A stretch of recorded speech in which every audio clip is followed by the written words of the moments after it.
बचपन कितना अच्छा होता है ना। बचपन का टाइम आज मुझे न जाने क्यों अपने बचपन की याद आ रही है। आज जहाँ मैं अब के बच्चों को देखती हूँ तो मन में एक ही ख्याल आता है कि हम लोग का बचपन कितना अजीब था ना। इतनी सुविधाएं थी ना, इतनी रोशनी ना, बिजली ना बत्ती। रात होते ही पूरे गांव में एकदम सन्नाटा सा छा जाता था। सब लोग बस चिमनी और लालटेन जलाने में लग जाते थे। हम लोग भी पढ़ाई करने के लिए अपने लैंप का शीशा पोंछने लगते थे। लैम्प जो था बहुत ज़्यादा मिट्टी का तेल खींचता था, तो ना हम लोग चिमनी जलाकर भी पढ़ते थे। और जब महीने का अंतिम आता था तो मम्मी हम लोगों को सरसों को के तेल का दिया जला कर देती थी। हम लोग उसी से पढ़ाई करते थे। बचपन में मेरी एक आदत थी, जब भी स्कूल से आती थी ना तो अपना होमवर्क सबसे पहले करती थी। पहले खाना खाती थी, उसके बाद ना सीधे होमवर्क करती थी, उसके बाद ही कोई काम करती थी। हम सभी के जीवन का कोई ना कोई सपना ज़रूर होता है कुछ बनने का। मैंने भी एक सपना देखा है, कलेक्टर बनने का। यूँ तो बचपन से दिमाग में डीएम शब्द आता था तो सुना था सभी से, लेकिन पता नहीं था कि होता क्या है, कहते किसे हैं। बस गांव में सबको कहते हुए सुना था कि बड़ा डीएम कलेक्टर बना। तब दिमाग में आता था कि ये डीएम कलेक्टर कोई बड़ी चीज़ होती होगी, लेकिन क्या है, कैसे होता है, कुछ पता नहीं था। ना ही कोई ऐसा बताने वाला था, मुझे सजेस्ट करने वाला कोई नहीं था कि ये क्या होता है। फिर आया 2015। टीना डाबी ने टॉप किया था उस साल, रैंक 1, सिर्फ 22 साल की उम्र में। मन में ना एक अजीब सी बेचैनी हुई। मैं उस समय 12th में थी। मन में बहुत तेज़ बेचैनी हो रही थी, हड़बड़ी सी मची हुई थी अंदर की। मतलब मैं आपको बता नहीं सकती किस तरह की मेरे अंदर से फीलिंग आ रही थी। मुझे बस हो रहा था कि मुझे कोई मिल जाए ऐसा जिससे मैं जान सकूं, जिससे मैं पूछ सकूं कि इस एग्ज़ाम की प्रिपरेशन कैसे करते हैं, तैयारी कैसे करनी है, मैं कैसे इसमें आगे बढ़ूँ। मेरे मन में इतनी जिज्ञासा उठ रही थी ना कि, लेकिन मेरे आसपास कोई ऐसा कोई था ही नहीं जिससे मैं पूछ सकूं, अपने अंदर की जिज्ञासा को शांत कर सकूं। बस मेरी जिज्ञासा मुझे अंदर ही अंदर कचोटती रही। मैंने फिर ग्रेजुएशन में एडमिशन ले लिया। दिन रात बस कॉलेज, घर का काम, बस ऐसे ही दिन बीतने लगा। घर से निकलती तो पूरा काम करके जाती और फिर आती तो घर के काम में लग जाती। जब मम्मी की तबीयत सही रहता तो घर आने के बाद उतनी टेंशन नहीं रहती थी काम की, लेकिन जब मम्मी की तबीयत सही नहीं रहता तो घर के कामों में उलझ जाती। फिर रात को जब मौका मिलता तो पढ़ाई करती और फिर सो जाती। बस सुबह उठकर फिर से वही रूटीन स्टार्ट हो जाता था। जब मैं कॉलेज जाती तो वहाँ पर ना बहुत सारी लड़कियों के पास एंड्रॉयड स्मार्टफोन होता था। मैंने देखा कि हम फ़ोन की मदद से बहुत ही ईजिली किसी चीज़ के बारे में जान सकते हैं, लेकिन मेरे पास कोई फ़ोन था ही नहीं। मेरे पास क्या, मेरे घर में किसी भी लड़की को अलाउ ही नहीं है फ़ोन रखना।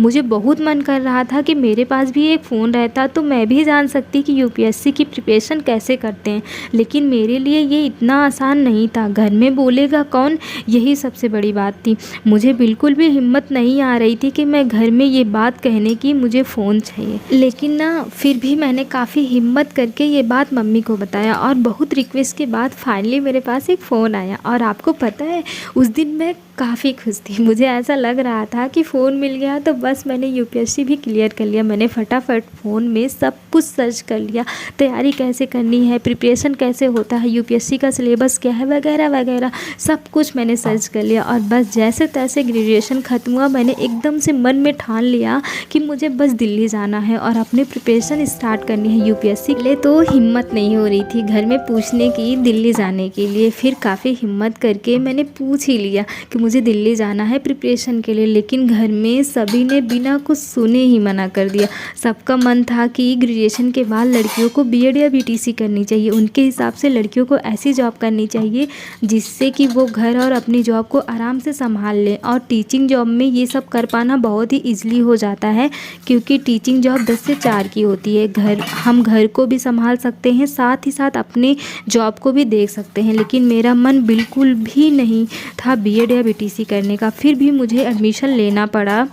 मुझे कुछ समझ नहीं आ रहा था मैं क्या चाहती हूँ, इससे किसी को मतलब ही नहीं था। बस घर का काम करो, चुपचाप जिम्मेदारी संभालो, वही करो जो सबको पसंद है। बाकी मुझे जो पसंद है उसका क्या, उससे किसी को लेना देना ही नहीं था। फिर मैंने सोचा मैं खुद से ही प्रिपरेशन करूँगी घर से। फिर मेरे मन में अभी ख़्याल आने लगा कि अपने सपने को पूरा करने के लिए कहीं न कहीं मैं थोड़ा-सा स्वार्थी भी हो गई हूँ।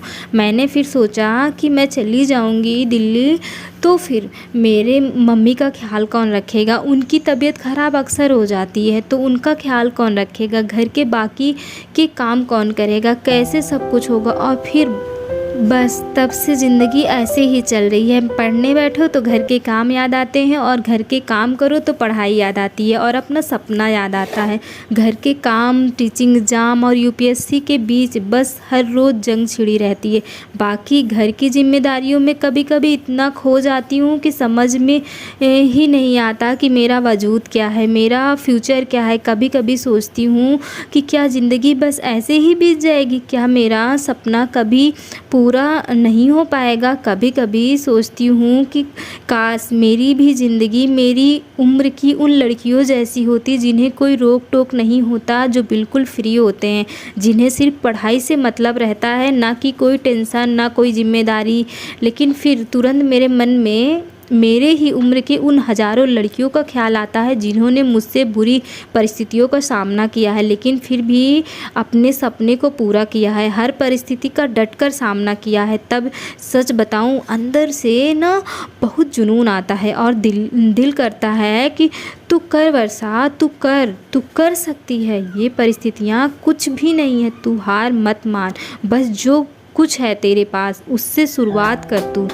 जब किसी का साथ नहीं होता तो सब कुछ थोड़ा-सा मुश्किल लगने लगता है। कभी-कभी तो मुझे बहुत रोना आता है, कुछ समय में ही नहीं आता कि क्या करूं। कभी सोचती हूं कि किसी छोटे से एग्ज़ाम की प्रिपरेशन करती हूं, उसको निकालती हूं, उससे पैसे कलेक्ट करती हूँ, उसके बाद फिर जो भी तैयारी हो यूपीएससी के लिए खूब बढ़िया से करती हूँ, अच्छे से कोचिंग करूँगी। कभी-कभी घर की परिस्थितियाँ भी मेरे इतने विपरीत हो जाती हैं कि खुद के ऊपर ही डाउट होने लगता है। मन में होता है कि पता नहीं मैं यूपीएससी क्लियर कर पाऊँगी या नहीं, कितना टाइम लगेगा। छोड़ो यूपीएससी, कुछ और करते हैं, कुछ ऐसा करते हैं जिसमें जल्दी से जल्दी सक्सेस हो जाए। मेरी मम्मी कहती हैं कि यूपीएससी बड़े शहरों की बातें हैं, इतना आसान नहीं है डीएम कलेक्टर बनना। कोई और एग्ज़ाम दे लो, टीचिंग एग्ज़ाम दे लो, लड़कियों के लिए काफ़ी अच्छा होता है। डीएम कलेक्टर बनना इतना आसान थोड़ी होता है।